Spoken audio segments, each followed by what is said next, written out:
The witty celebrity you know, Rick Harrison, is now 60 years old. However, few people fully understand the depth of pain and secret challenges in his life story. His public persona belies a story of deep grief and surprising twists that is far more nuanced than any reality TV program could ever depict.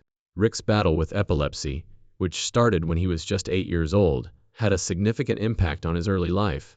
He experienced severe grand mal seizures, which caused his back and legs to tear and his body to shake uncontrollably.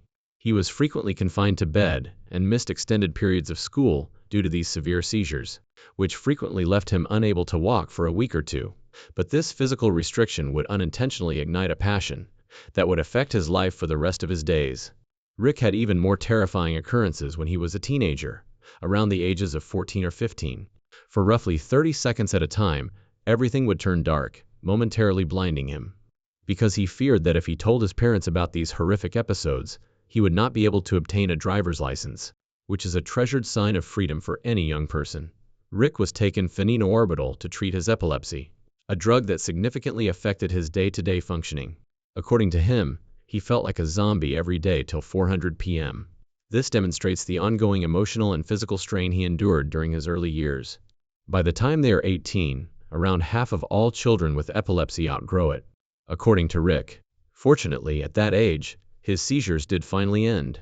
He even spent several years on the board of directors of the Epilepsy Foundation, because of his own experience. Rick's mother would bring him books from the library during the extended periods while he was bedridden from seizures. He developed a deep passion of reading as a result of this small deed. By the age of 8, he was convinced that books had richer storytelling and more captivating content than television. The foundation of his extensive knowledge, and an unexpected factor in his subsequent commercial success, would be his early habit of reading a lot of books. Rick freely acknowledges that he was a bad kid, one of the worst when he was a teenager. In sharp contrast to the orderly businessman he would grow up to be, this stage of his life was characterized by a total disrespect for authority figures and the law. Stealing automobiles and motorcycles to get home from the opposite side of town was one of his rebellious activities. For weeks at a time, he and his buddies would skip school, pretending to be going to midnight movies when, in reality, they were throwing bonfires on the beach, smoking marijuana, and drinking beer till the wee hours of the morning. He even took his father's motorhome in one particularly memorable event, but it broke down before he could get to Vegas. His parents sent him to drug rehab when he was just 14 years old. However, Rick believed he was merely acting strangely and not a drug addict. Notably, he tried marijuana for the first time in 4th grade. He was a genius, according to a test he took while in treatment. Ironically, Rick describes this as the worst thing someone could say to a brazen child like him, since it simply strengthened his conviction that he didn't need to hear what other people had to say.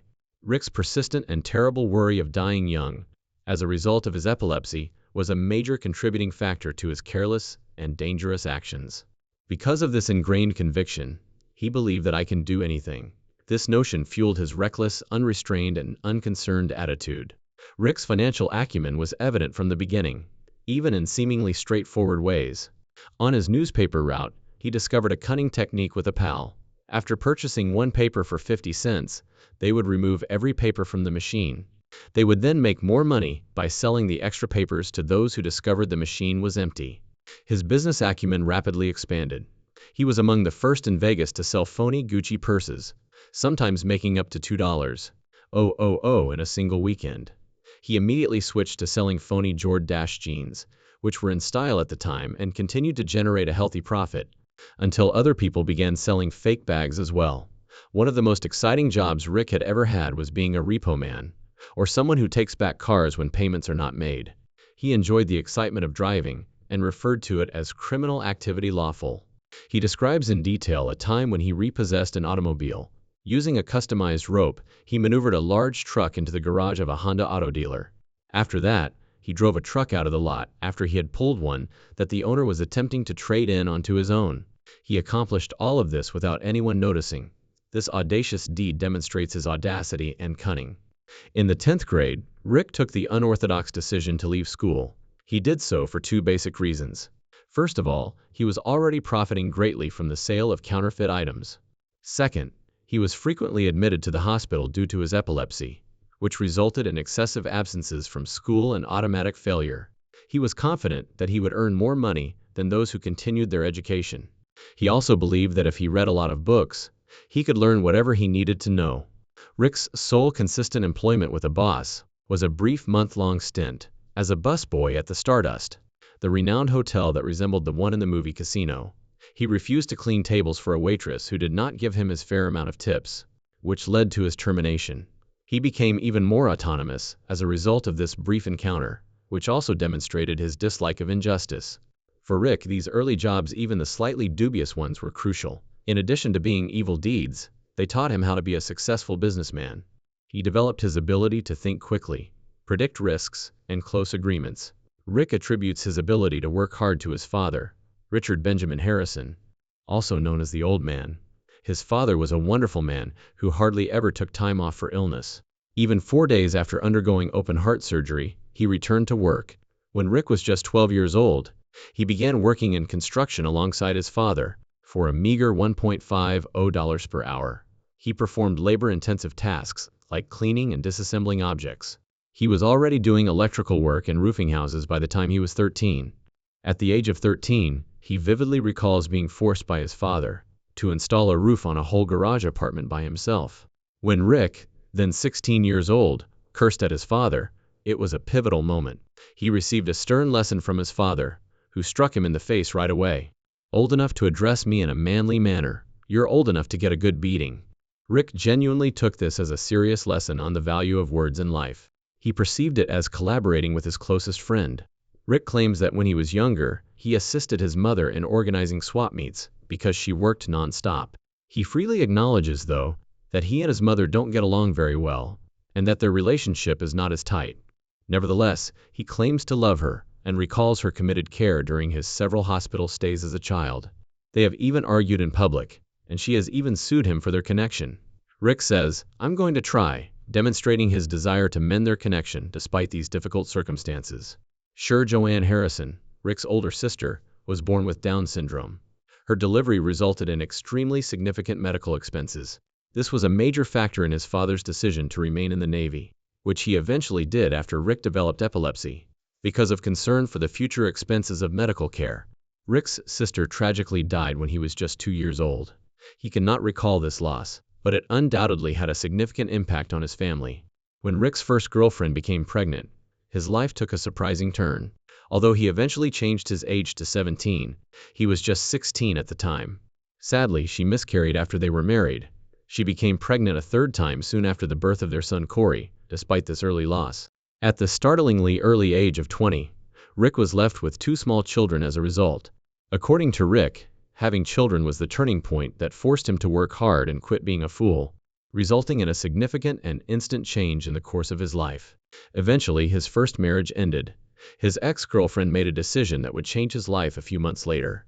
She never came back after dropping the kids off with him. As a result, Rick was left to raise his young children alone. Being a single father raising children was really difficult for him, but he used the strong work ethic and problem-solving skills he had received from his own father. To support his children, he put forth more effort at work and assumed all parental responsibilities. Later on, Rick wed Tracy, and the two of them had a young kid. He met another woman with 3 daughters after they split up. By formally adopting Serena, the youngest daughter, he made a significant commitment. He expressed his concern for his new family by saying that she was a part of the total package when he married her mother. Rick has 3 stepdaughters and 3 biological sons.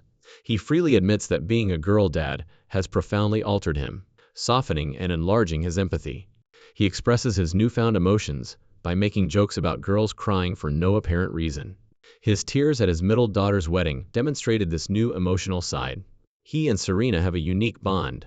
They would have animated conversations while he showed her how to pour whiskey or bourbon. Serena claims that these conversations influenced her passions and interests and demonstrated Rick's distinct approach to child-rearing. The death of Rick Harrison's son, Adam, is the biggest tragedy of his life. Beginning as a youth, Adam battled serious issues for many years. Rick, a devoted parent, repeatedly checked Adam into treatment in the hopes that he would recover. However, Adam would consistently resume his drug use. Adam's tragic death from a fentanyl overdose in January 2024 marked the end of his protracted battle with addiction. Rick's life is plagued by this loss for a very long time. For him, it is the most depressing and awful event of his life. Rick is quite depressed and continues asking himself if there is anything he could have done to save his son. He candidly admits, "There's not a day I don't go by about thinking about him." He discusses attempting everything, even getting Adam locked up, in the hopes that it would help him overcome his addiction. However, Adam's addiction was so severe that he even called his brother from prison, eager to get out and start using again. Rick acknowledges that he never sees the odd coming, and that there is no instruction manual for kids. Reminiscing about his happy moments with Adam, and concentrating on his other children and 4 grandchildren help him cope with his sadness. Because you won't always have what you have, this difficult experience taught him to be grateful for what he has. He wanted to spend as much time as possible with his loved ones because of it as well. Rick, a brazen 22-year-old, was informed that obtaining a pawn license was nearly hard. He discovered a long-standing local regulation that said that when the city's population hit 250,000, one more license would be granted. Up until April 1988, Rick called the city's number keeper, who informed him that the city had reached that figure. Rick, accompanied by a lawyer, demonstrated in court that he was initially obtaining the license for a mere $50 in spite of opposition. Following him, regulations were altered, and licenses are now valued at millions. Due to outdated procedures, his father was granted the license. Rick thought he had earned a fortune. Rick's curiosity, intelligence, and eccentricity helped the gold and silver pawn shop succeed. To get attention, he put on exhibit things like Super Bowl rings and prints of Picasso's artwork. He tried to get free press by, for example, posting expensive Super Bowl rings on eBay to garner attention. Because it said so, he even dubbed the structure world famous. After years of trying, Rick was advised that no one wanted to see 4 obese men at a pawn store on a reality show. He filmed a pilot and signed a 1-year contract with HBO, but HBO did nothing with it. He described the pilot as awful. Rick was filmed by 2 young film students without a contract after HBO. They sent TV companies DVDs. Rick worked for a small company named Left Field Pictures. Rick got them to shoot fast by using an NBC Universal gimmick. His dad wasn't sure. History Channel's damaged DVD player prompted a higher-up to immediately order a pilot. When Pawn Stars debuted in July 2009, it became the highest-rated premiere on the History Channel, even surpassing NFL games. 7.7 million people watched one program. Rick was constantly criticizing himself and was unable to see himself on TV. Crowd control was necessary because the store was crowded after the show aired. Despite pressure from the network to add drama, Rick maintained that Pawn Stars stay a family program. He thinks its popularity stems from its teaching and authenticity. After more than 700 episodes, Pawn Stars is currently on stop and no longer airs on History Channel as of early 2025. For Rick, this is a fresh opportunity. He has offers for his own podcast and other things now that he is a free agent. Although people frequently speculate about Rick Harrison's net worth, he claims that nobody is aware of his actual income. Pawn Stars' compensation, overseas shows, reruns, and merchandising are the sources of his income. Tourism contributes to his annual revenue of nearly $5 million from his gold and silver pawn shop. About 33% is owned by Rick. In addition, he makes money via speaking engagements, book sales, and investments in digital currency and technology. Coin, jewelry, art, a restaurant, a bar, and rentals are all part of his enterprise. Rick needed stronger batteries for his Oregon Ranch power system, so he invested in Dragonfly Energy, a battery firm. Alongside his store, he constructed Pawn Plaza, a dining and shopping complex fashioned out of shipping containers. Because the buildings are viewed as mobile homes, this scheme offers significant tax benefits. He can pay property tax just on the land and reduce his taxes by considering the building's rapid decline in value. On his honeymoon, Rick discovered that he owned 80 acres in Oregon. There are enormous trees in this ancient woodland. He constructed a caretaker's home and a guest house. Like a miniature Hoover Dam, he repeatedly rebuilt a 1952 turbine to generate his own electricity. He installed his own power system and windmills. He spends roughly 4 months of the year off the grid in the middle of nowhere because he loves it there. The facility includes a big shop for making auto parts, a sawmill, drying ovens, and metalworking machines. Rick has not searched for the 1,000-pound meteorite that is rumored to have been buried nearby. Rick owns a sizable collection of automobiles. He and Corey restored his father's 1966 Crown Imperial convertible, which he still owns. He owns a 1940 Plymouth, a 1947 Power Wagon, a 1940 Chevy, and motorcycles. Additionally, he has a Volkswagen thing that he uses at his ranch after rebuilding it. After work, he likes to work on his cars. Beginning in his early years, Rick's passion for reading lasted for almost 30 years. Every night, he spent 3 to 4 hours reading, concentrating on science and history. He enjoys looking through Amazon's history to find strange books. He learned about his power system by reading twice about the history of batteries. He spends up to $100,000 in rare books, which he collects. John Locke's initial printing and extremely ancient volumes from the 1400s are among his holdings. Donald Trump is among the prominent political people with whom Rick has ties. According to him, Trump is a bright man with a remarkable recall. He recounts a memorable incident at a rally when Trump called him to apologize for a mix-up with the Secret Service. This revealed a more intimate aspect of Trump. He is proud of his charitable endeavors and feels he can leave the world in a better state. Therefore, he has hinted that he could want to run for governor, saying, "Give it a few years. I might." Rick recently proposed to a woman for the 4th time after being married 3 times. A prenuptial agreement, which deals with money in the event of a divorce, is something he has never signed. He claims that money is not the most important thing and that he is happy. He claims that in his personal life, he tries to stay out of arguments. He advises folks to avoid negative people and thinks it's really easy to be joyful. Numerous celebrities have visited the store. These include Bret Michaels, who Rick performs with on stage, Steve Carell, Billy Gibbons, and Rick's friend Ronnie Montreux, who is an excellent guitarist. Additionally, Dave Chappelle occasionally shops there in secret. Frequently, a wealthy individual would come to purchase jewelry for the various women he was seeing. At one point, a finance minister from a Southeast Asian nation attempted to pawn objects with unique diplomatic value. Until he was paid, Rick would not return them. Another occasion, someone with a trust fund would pawn things to make ends meet after gambling away his $27,000 monthly payment. Rick used to confiscate the driver's licenses of robbers because he thought it was a more severe penalty than a day or 2 in jail. He has been in numerous altercations at the shop, one of which resulted in a shattered face. Because gold teeth are made of gold, Rick purchases them. For 5 years, he reminded himself not to be too proud by wearing a phony Rolex watch, seeing them as nothing more than a trinket. He even used his own wedding rings to adjust the size of other rings.